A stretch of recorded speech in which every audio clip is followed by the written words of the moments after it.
Hai, apa kabar saudara-saudara? Senang bertemu kembali dalam mata kuliah Sosiologi Umum. Kami harap semua dalam keadaan sehat, walaupun harus tinggal di rumah, tapi semangat masih tetap tinggi untuk belajar, belajar, dan belajar. Minggu ini kita akan masuk dalam bab baru yang namanya pola-pola komunikasi. Kita mau belajar dan melihat bagaimana semua proses-proses sosiologi, interaksi sosial, dan segala macam itu adalah peristiwa komunikasi. Sehingga tidak ada komunikasi tanpa interaksi, dan tidak ada interaksi tanpa proses komunikasi. Itu yang mau kita lihat hari ini. Ada 4 sub pokok bahasan.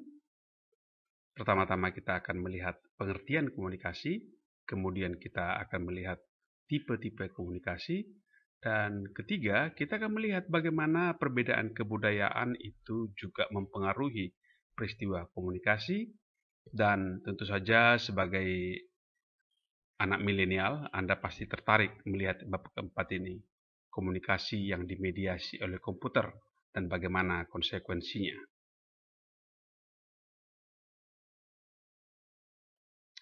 Baik, mari kita lanjutkan dengan sub pokok bahasan yang pertama, pengertian komunikasi. Untuk memulainya, saya ajak Anda mulai membayangkan kegiatan Anda dari mulai bangun pagi sampai tidur lagi.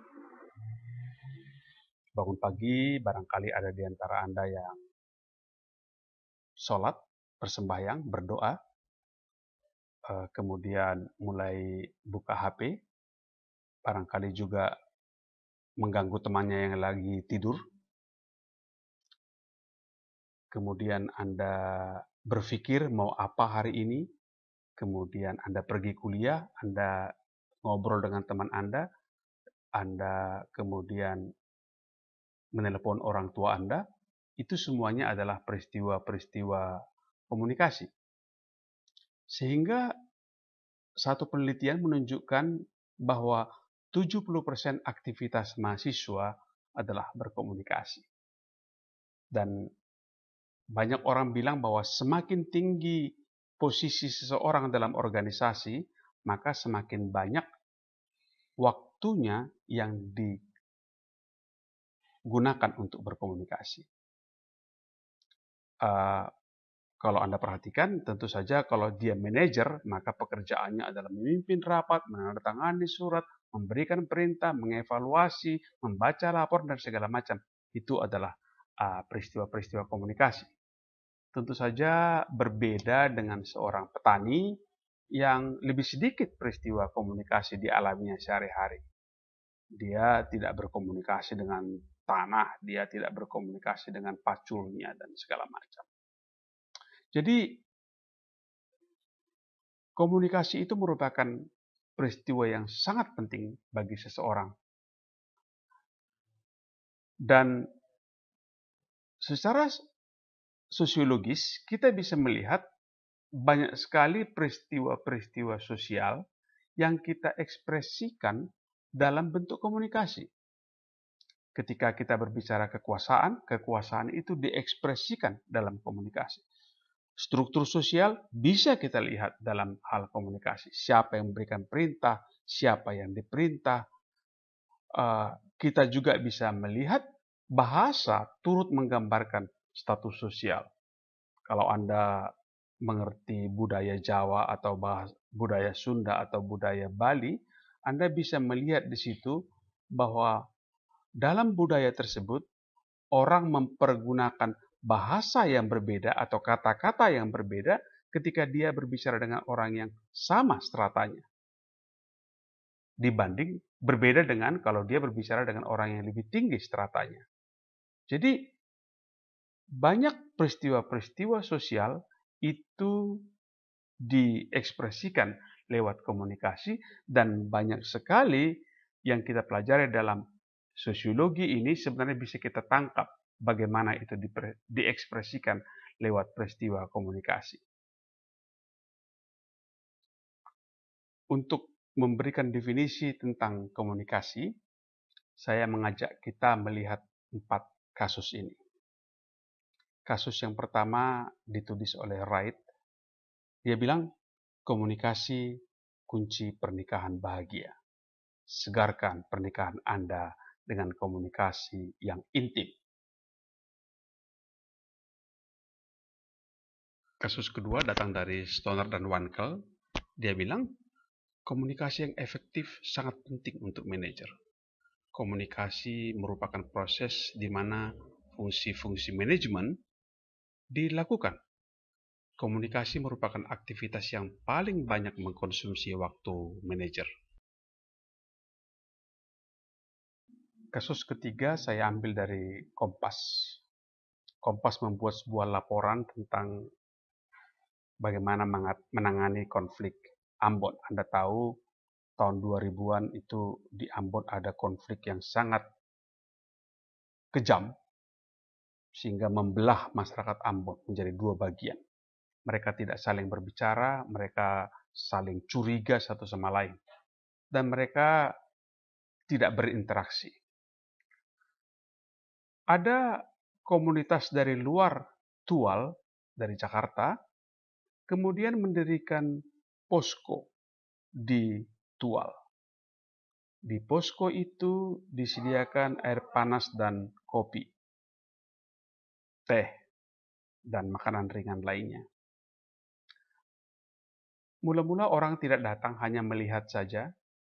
Hari kedua berikutnya, orang mulai datang dan mencicipi kopinya, dan kemudian masyarakat berdatangan ke posko itu, ngobrol, saling mengungkapkan keluhannya, bahkan ada yang berpelukan, bertangis-tangisan di tempat tersebut. Orang mulai ngobrol, dibangunlah komunikasi, dibuat kesepakatan-kesepakatan tertulis. Mereka kemudian sepakat untuk mengakhiri kerusuhan dan menjalin kerukunan. Jadi ngobrol adalah awal perdamaian. Kasus keempat saya ambil dari bukunya Daniel Lerner. Dia bilang media massa, surat kabar, televisi, film bioskop itu membantu untuk membuka alam semesta kepada umat.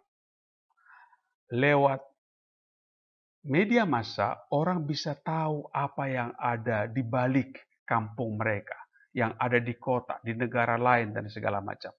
Dengan media massa, orang menjadi banyak tahu, sehingga Lerner mengatakan media massa telah menjadi guru yang hebat dalam memanipulasi jiwa.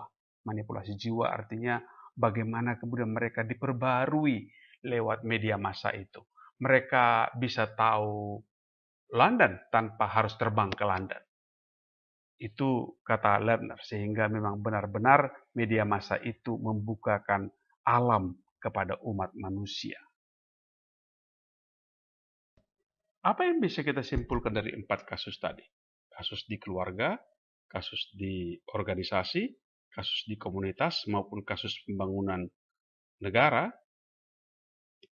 Dengan mudah kita melihat bahwa dalam setiap proses komunikasi tadi itu, ada paling sedikit 2 pihak yang terlibat.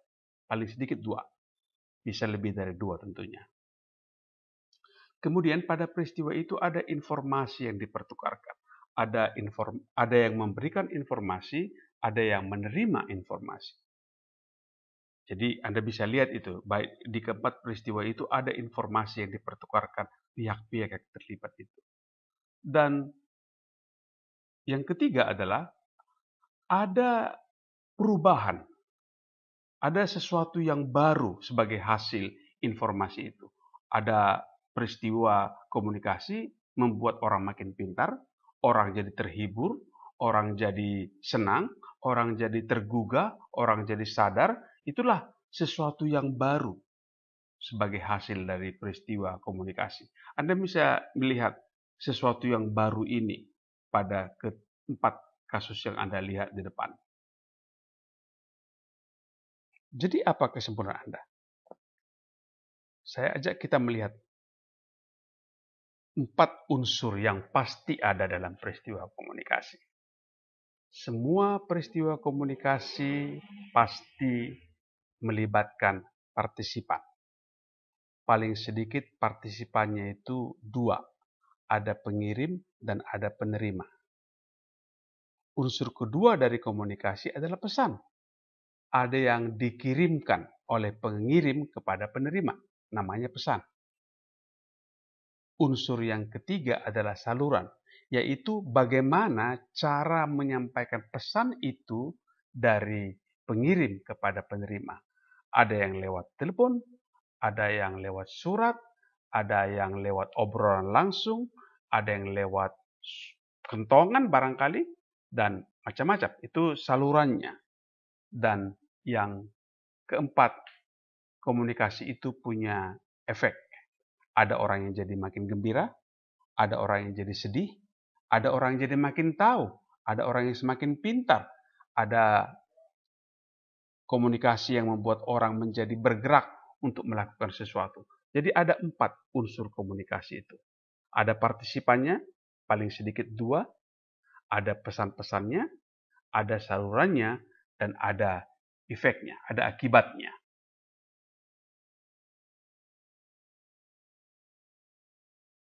Sekarang saya mengajak Anda untuk lebih dalam melihat unsur kedua dari komunikasi itu, yaitu pesan. Pesan adalah informasi yang dipertukarkan oleh partisipan itu. Pengirim mengirimkan pesan dan penerima menerima pesan itu. Itu dia. Jadi ada yang dikirimkan. Pesan-pesan itu dikirimkan dalam bentuk simbol. Simbol-simbol itu macam-macam. Ada yang bentuknya suara, ada yang bentuknya tulisan, ada yang bentuknya warna, ada lukisan, ada gerakan bendera, ada gerakan tangan, macam-macam. Jadi informasi dikirimkan dalam bentuk simbol dan simbol itu banyak sekali bentuknya. Dan yang unik adalah bahwa simbol itu dimaknai oleh masyarakatnya. Satu simbol bisa dimaknai berbeda oleh 2 masyarakat. Misalnya kata amis. Orang Jawa membedakan arti amis dibanding dengan orang Sunda. Warna hitam misalnya diberikan makna sebagai tanda duka dalam masyarakat barat. Tetapi kalau masyarakat Tionghoa untuk menyatakan duka, mereka tidak memakai warna hitam, tapi warna putih. Di Bogor, kalau ada yang meninggal, orang memakai bendera warna kuning. Tapi saya tahu di tempat lain ada yang memakai bendera berwarna putih. Di tempat lain ada warna merah. Jadi warna tentang duka berbeda di satu tempat dengan di tempat lain. Jadi saya ingin mengatakan bahwa simbol-simbol tadi itu diberikan makna yang berbeda oleh masyarakat. Masyarakat memberikan makna terhadap simbol yang ada di sekitar mereka. Selanjutnya, dari hal di atas kita bisa melihat bahwa komunikasi ada yang kita salurkan melalui kata-kata, ada yang bukan kata-kata. Yang kata-kata ada kata-kata tertulis, ada kata-kata lisan. Yang bukan kata-kata ada yang warna tadi, gerakan tubuh, dan segala macam. Simbol-simbol yang kita pakai bukan kata-kata, itu kita pakai dalam komunikasi nonverbal. Sedangkan dalam bentuk kata-kata, kita katakan komunikasi verbal. Sekali lagi, komunikasi verbal adalah komunikasi dengan menggunakan kata-kata. Boleh tertulis, boleh lisan. Sedangkan komunikasi nonverbal adalah komunikasi tanpa kata-kata.